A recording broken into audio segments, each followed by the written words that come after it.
Good afternoon. Good afternoon. So today we're going to celebrate our resurrection. We're going to look at what it means to be willing to live as Christ calls us to live. So as we come today, we'll center ourselves on becoming the Easter people God calls us to be. And sadly, Gabby will not be leading us in song today. She emailed me today and her voice is gone. So we're going to do our best to get through the songs. So as we go, it'll be a little different. But as we center ourselves, open our hearts and our minds to how God is calling us this day. Let us pray. Most loving God, we come to you today and we open our hearts and our minds to be delivered the message that you wish for us to receive. Let us humble ourselves to be willing to be transformed by your precious gift and your words. Empower us to walk the walk that you ask us to walk. Let us enter into worship with our whole selves, being willing to listen for your presence. As we pray in your name, amen. We'll stand and join together in the call to worship.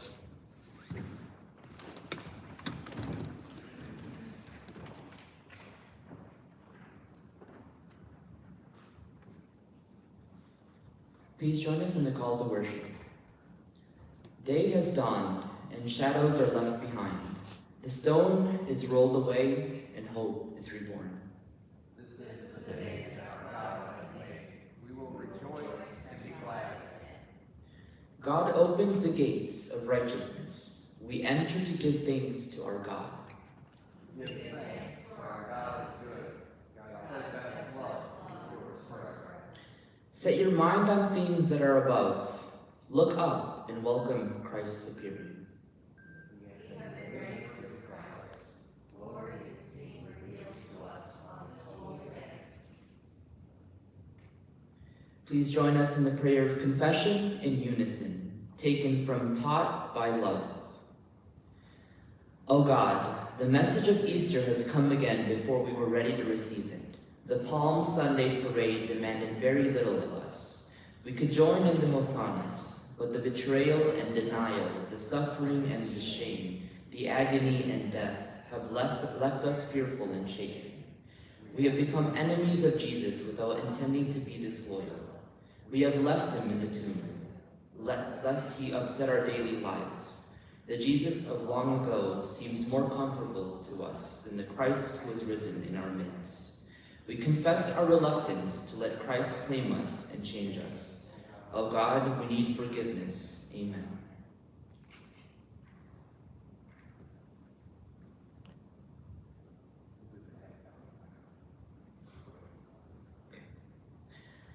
Please join us in singing hymn Because You Live, O Christ, Presbyterian Hymn 105, verses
concerns, and joys.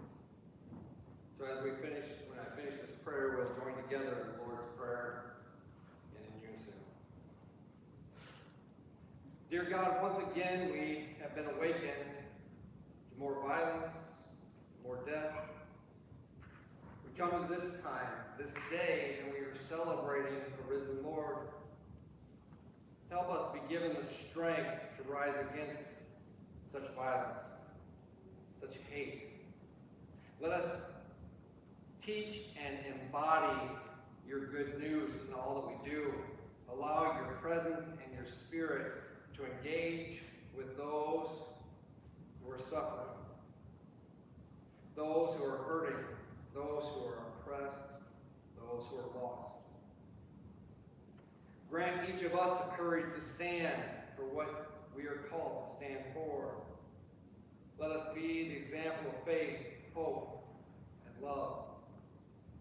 Let your wisdom embark a journey into us, and let us share that wisdom as we go forward this and every day. We lift up our brothers and sisters in Louisville who are struggling after the devastating act. Be with them, Lord, and give them encouragement and strength. Let them feel your loving embrace in this time of need. Be with our brothers and sisters in India who are struggling by being evacuated because of toxic fumes.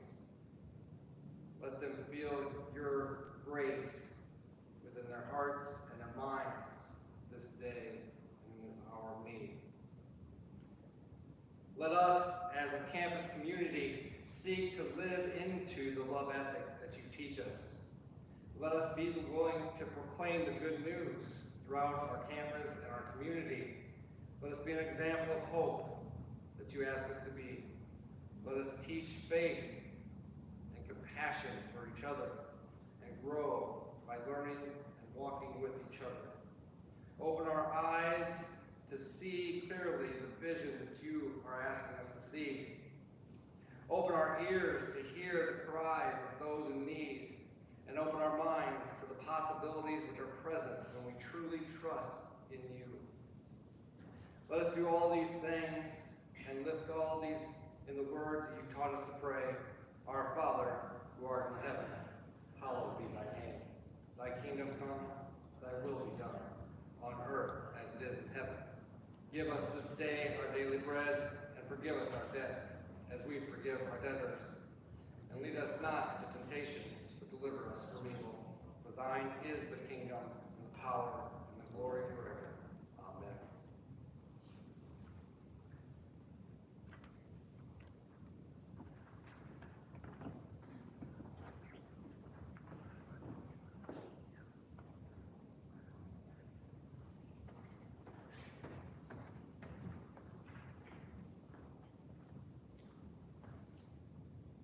Our scripture reading today comes from John 20, verses 1 through 18. Early on the first day of the week, while it was still dark, Mary Magdalene came to the tomb and saw that the stone had been removed from the tomb. So she ran and went to Simon Peter and the other disciple, the one whom Jesus loved, and said to them, "They have taken the Lord out of the tomb, and we do not know where they have laid him."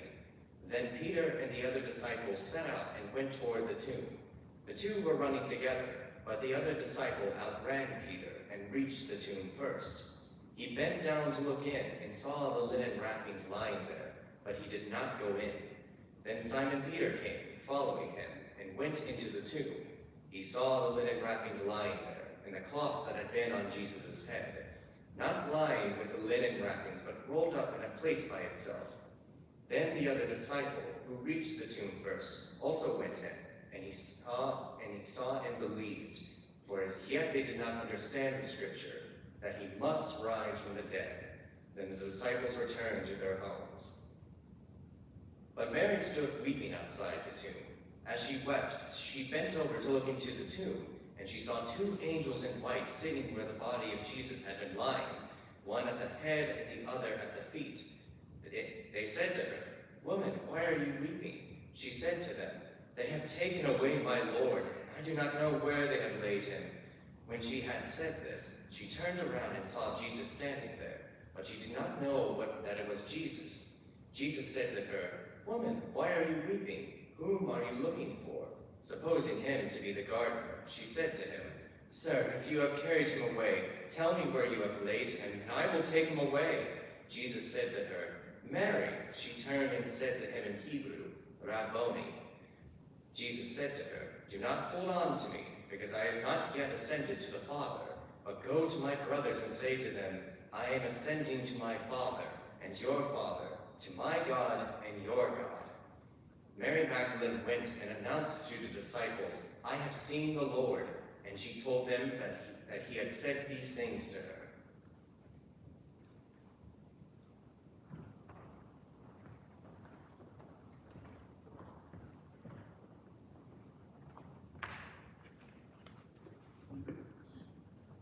Okay, so being an Easter people is what we're called to be.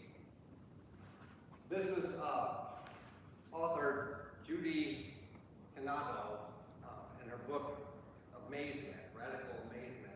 She wrote about resurrection. She said, Jesus engaged death with every bit of consciousness and freedom that were his.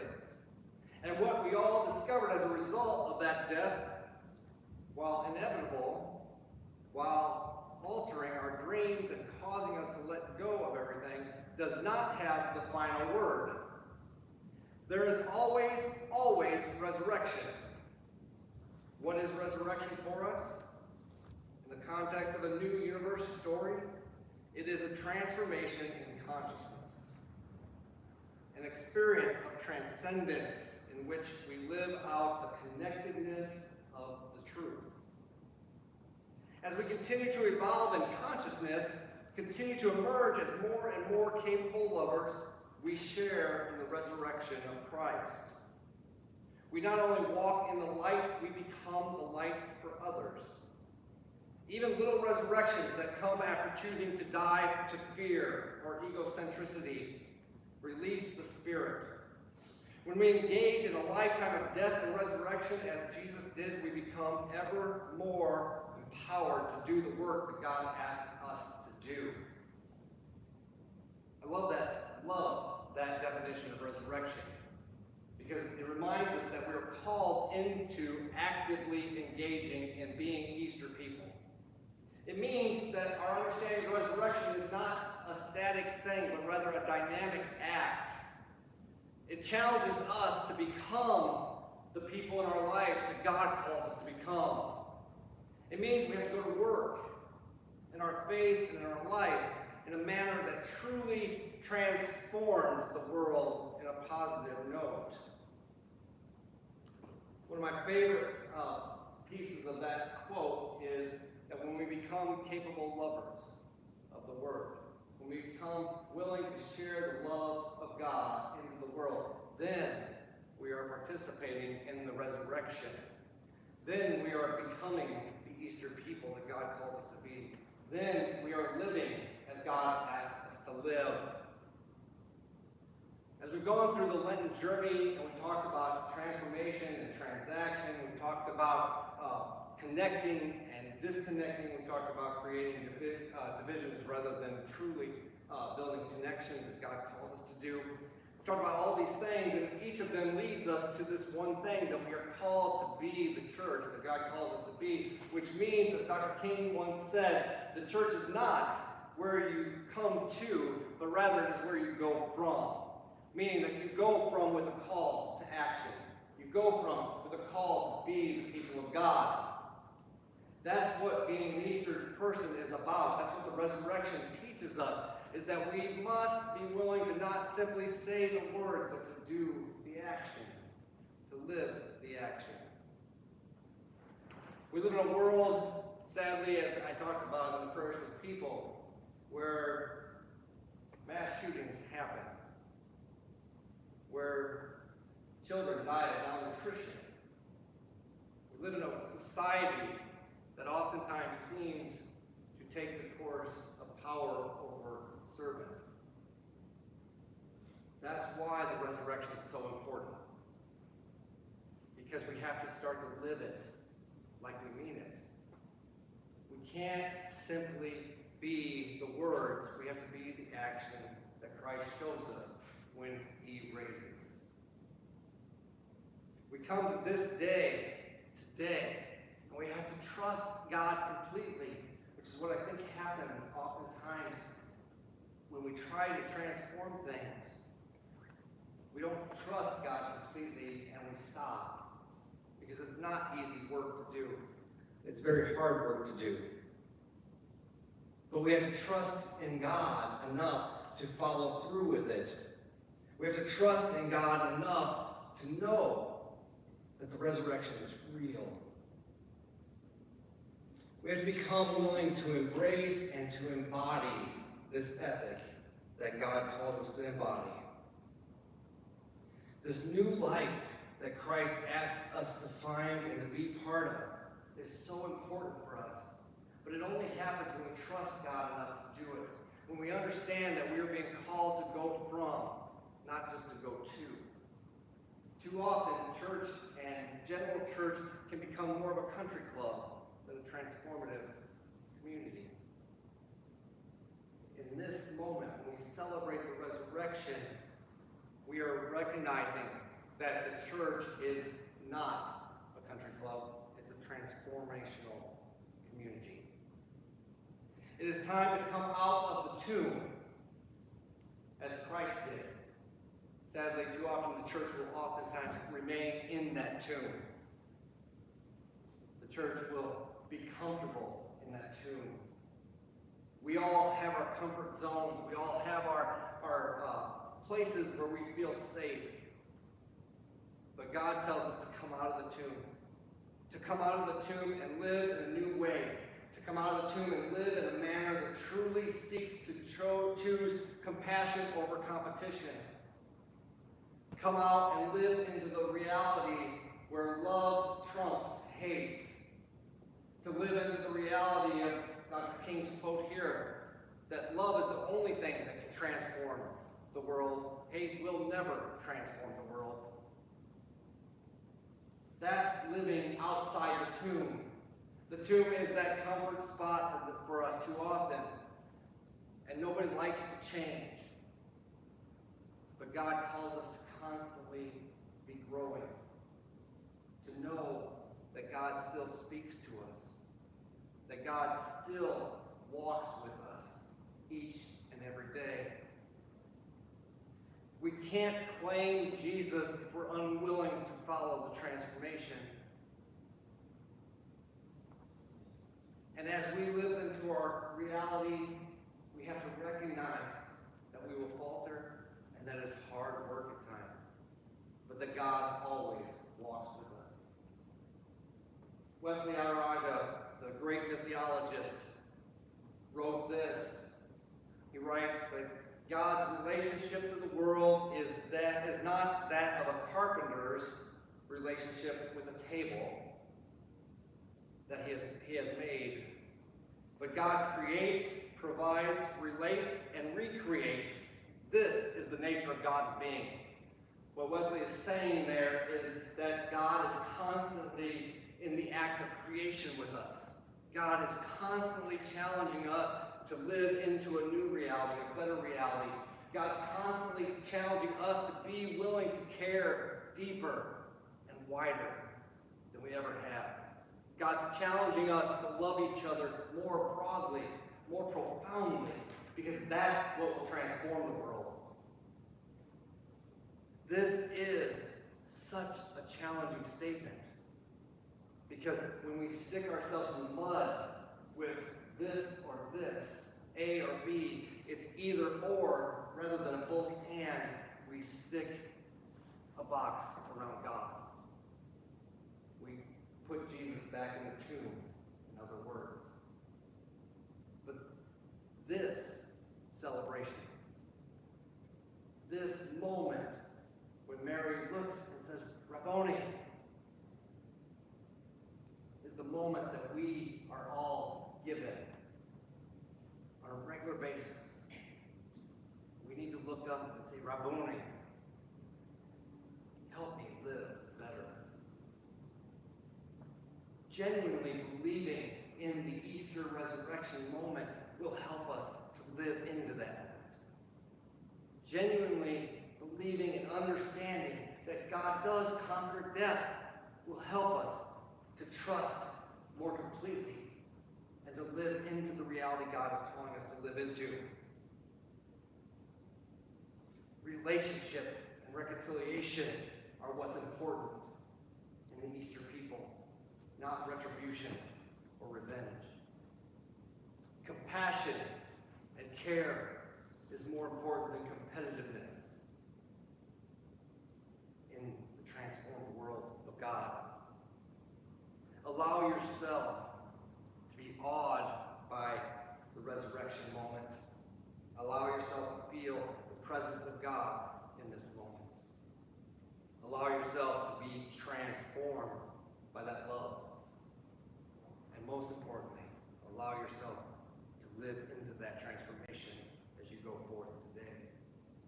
Because we are the start of the ripples in the pond that can change, that can transform a culture into one of care and compassion. Howard Thurman, in his book Meditations of the Heart, said it beautifully about resurrection. He said, "It is ever a new thing. It is a glad surprise, the stirring of life at the end of winter. One day there seems to be no sign of life, and then almost overnight, swelling buds, delicate blooms, blades of grass, bugs, insects, an entire world of newness everywhere. It is the glad surprise at the end of winter. Often the same experience comes at the end of a long tunnel of tragedy or tribulation. It is as if a person stumbling in the darkness, having lost their way, finds that the spot at which they fall is the foot of the stairway that leads from darkness into light. Such is the glad surprise. This is what Easter means in the experience of the human race. This is the resurrection. It is the announcement that life cannot ultimately be conquered by death, that there is strength added when the labors increase, that multiplied peace matches multiplied trials, that life is bottomed by a glad surprise. Take courage, therefore, that when we have exhausted our store of endurance, when our strength has failed, ere the day is half done, when we reach the end of our hoarded resources, our God, full giving. Our God's full giving is only begun. Our God's giving has only begun. When we feel down, when we feel broken, when we feel lost, our God's giving has only begun. When we feel that we can't step another step, think of the tomb being opened. When we feel lost and broken, think of that open tomb that Mary walked into. Know that it is all possible when we trust God.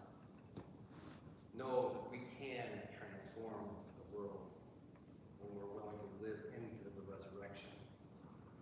So my challenge is to be the Easter people that God calls you to be. Be the Easter people willing to lift each other up, walk with each other, willing to break the barriers, willing to break down the walls, and truly live the Easter message. Celebrate the resurrection today. Amen.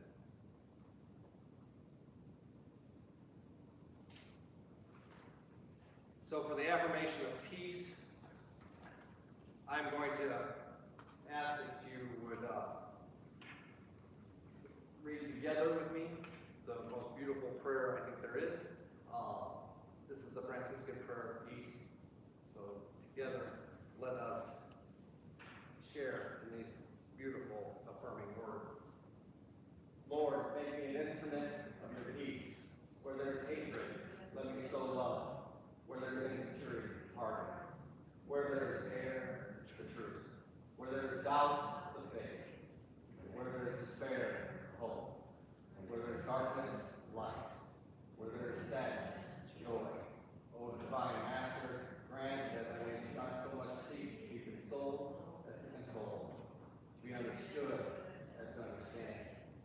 love as to love. For it is in giving that we receive, it is in pardoning that we are pardoned, and it is in dying that we are born to eternal life. Amen.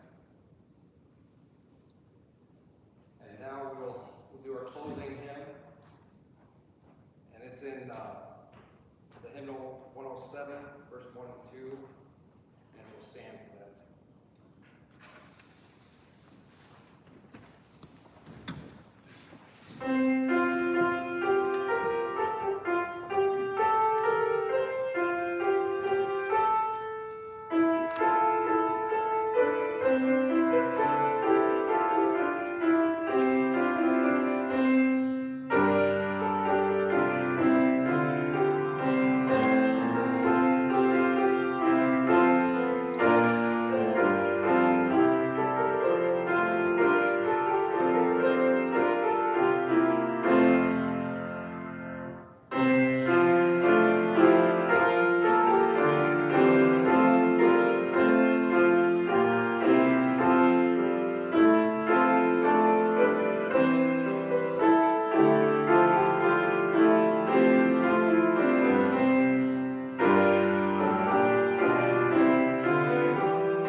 I found this slide and I thought it was appropriate that we ask God to bless us with the strength needed to get through this day. Take each day, one at a time, and feel all the blessings God bestows upon you. Go in peace and loving service to our Lord, and always know